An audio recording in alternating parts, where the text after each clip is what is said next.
ଆରମ୍ଭ ହୋଇଯାଇଛି ଗ୍ରୀଷ୍ମ ଋତୁ। ଖରାର ପ୍ରକୋପ ବଢ଼ି ବଢ଼ି ଚାଲିଛି। ମଣିଷଠୁ ପଶୁପକ୍ଷୀ ସମସ୍ତେ ଖରାରେ ଅତିଷ୍ଠ ହୋଇପଡ଼ିଛନ୍ତି। ଟିକେ ନଜର ପକାନ୍ତୁ ଏହି ଯୁବକମାନଙ୍କ ଉପରେ। କେମିତି ପଶୁପକ୍ଷୀମାନଙ୍କ ପାଇଁ କରୁଛନ୍ତି ପାଣିର ବ୍ୟବସ୍ଥା। ହଁ ଆଜ୍ଞା, ଭଦ୍ରକର ଅଗ୍ରଣୀ ସ୍ୱେଚ୍ଛାସେବୀ ସଂଗଠନ ଫ୍ରେଣ୍ଡସ୍ ଗ୍ରୁପର ନିଆରା କାର୍ଯ୍ୟକ୍ରମ। ଗ୍ରୀଷ୍ମ ଆରମ୍ଭରୁ ପ୍ରଚଣ୍ଡ ଖରା ଦେଖିବାକୁ ମିଳିଲାଣି। ପାରଦ ଏବେ 40 ଡିଗ୍ରୀ ପାର କଲାଣି। ଆଗକୁ ଆହୁରି ବଢ଼ିବ।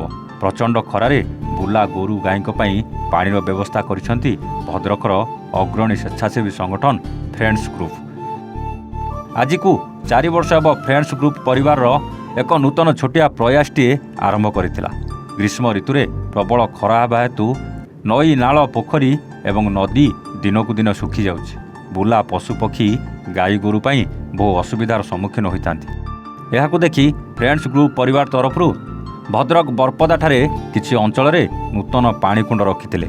ଏହି କାର୍ଯ୍ୟ ଦ୍ୱାରା କିଛି ଗୋମାତା, ଷଣ୍ଢ ଓ ପକ୍ଷୀମାନେ ଉପକୃତ ହେବେ ଏବଂ ପ୍ରତିଦିନ ପାଣି କୁଣ୍ଡରେ କିପରି ସମ୍ପୂର୍ଣ୍ଣ ପାଣି ରହିବା ସହିତ ସଫା ମଧ୍ୟ ରହିବ ଏବଂ ଅନ୍ୟମାନେ ଏପରି ପଶୁପକ୍ଷୀମାନଙ୍କ ପାଣି ଦେବା ପାଇଁ କହିଛନ୍ତି ଫ୍ରେଣ୍ଡସ୍ ଗ୍ରୁପର ସଭାପତି ରଶ୍ମିରଞ୍ଜନ ସାହୁ।